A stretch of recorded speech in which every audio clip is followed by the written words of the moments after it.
Hello Wiki fans, today we will take you for a great journey where we will learn new things together. WikiVirals will give you brilliant ideas which might be useful or deadly. Just kidding. In this video we're going to show you how you can do weighted push-ups alone. Weighted push-ups add weight to your back and shoulders, making this particular exercise even more challenging and beneficial if you're looking to gain muscle. The most important thing when doing weighted push-ups by yourself is safety. While you can't stack multiple weights on your back without a spotter, that doesn't mean you can't still get in a good workout. Method 1. Choosing a weighted option. 1. Strap on a weighted vest to increase the intensity level of your workouts. A weighted vest is an excellent investment that can be used in lots of different exercises, but it especially comes in handy with solo weighted push-ups. If you're new to weighted push-ups, get a vest that weighs somewhere between 4 to 10 pounds, 1.8 to 4.5 kilograms. If you're more experienced and know what weight you can handle, you can buy a vest up to 150 pounds, 68 kilograms.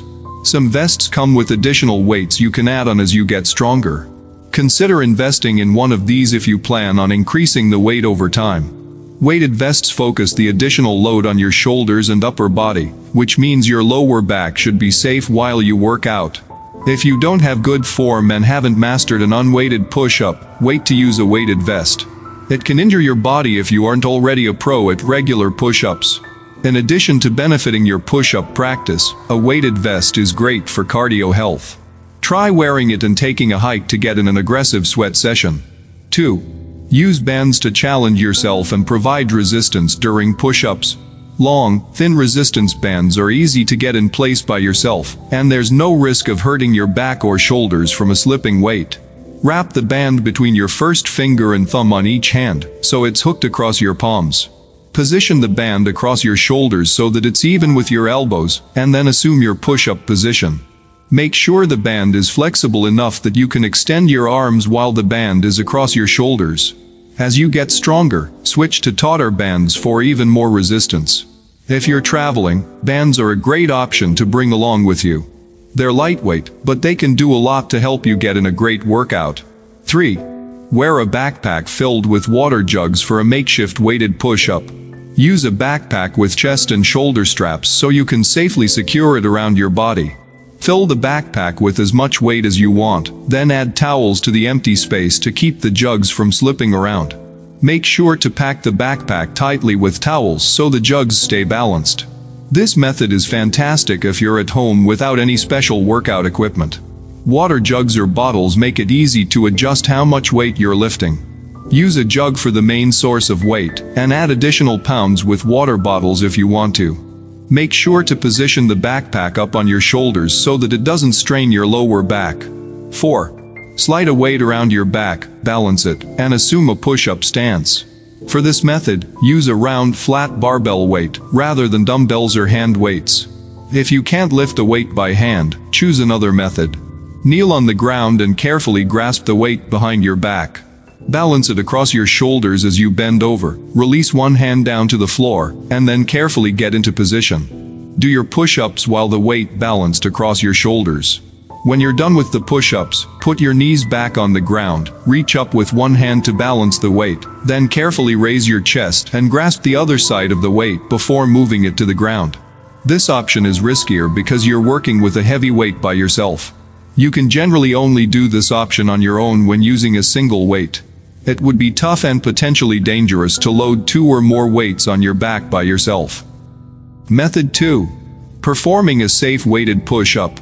1. Lower yourself onto your knees on an exercise mat. Depending on which method you're using to do a weighted push-up, get your weighted vest, band, backpack, or barbell weight in position. Make sure you have whatever you need to start exercising. The exercise mat provides a little bit of cushioning for your knees, and can be used in many other exercises. If you don't have an exercise mat, use knee pads or even a pillow. 2. Get down on the ground and place your hands shoulder width apart. Position your hands so they're palm down next to your shoulders. Make sure your weighted option is positioned across your shoulders and isn't putting a strain on your lower back. If you decide the weight is too much, reduce it before you begin your push-ups. 3. Set your feet about shoulder width apart and put your toes on the ground. Position your feet so the backs of your heels point toward the ceiling. At the most, set your feet 12 inches, 30 centimeters, apart. The closer together you put your feet, the more challenging your push-up will be. A great exercise to help get your body ready for push-ups is the plank. 4. Push your body up off the ground while keeping your back straight. From your shoulders to your heels, keep your body in a straight line. Extend your arms as if you're pushing the ground away from your body.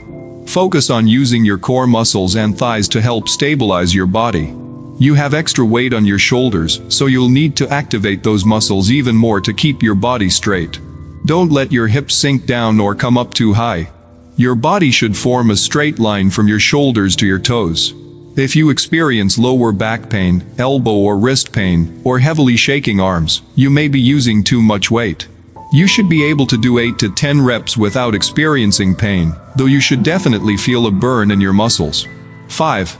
Lower your body back to the ground while maintaining a straight line. Either keep your elbows tucked next to your side to work your triceps, or bend them out away from your body to work your pectoral muscles. If you want, bring your body back to the ground before doing another push-up. Or, you could lower yourself so that your face is about level with your elbows before resuming your set. Try touching something to the floor, like your nose, chest, or forehead. If you feel like your form is about to break, go ahead and gently lower yourself to the ground and rest for a few beats. It's better to go slow and be careful than to risk injuring yourself. If you can, try to pause for 2 to 3 seconds before pushing yourself back up. This extended hold works your core and can add a lot to your muscle gain. If you're having trouble raising back up, find something higher to put your hands on, like a coffee table or a bench. Tips: if push-ups hurt your wrists, try push-up bars or even a pair of dumbbells to release the pressure on your joints. Always focus on your form rather than speed when doing weighted push-ups. Warnings: if you're new to push-ups, don't jump straight into weighted ones. You could injure yourself and have to take a lot of time off before jumping back into your training. Avoid doing weighted push-ups every single day. Your muscles need some time to rest and recover between workouts, about 48 hours, if possible. Ladies and gentlemen, we hope that the journey wasn't boring for you. We'll be waiting for you, our sincere passengers, to take off with us on another flight. Wait. Did you subscribe before getting off? Push the button now or I kill you. Push down here, like and share with other passengers. With love, your pilot, WikiViral.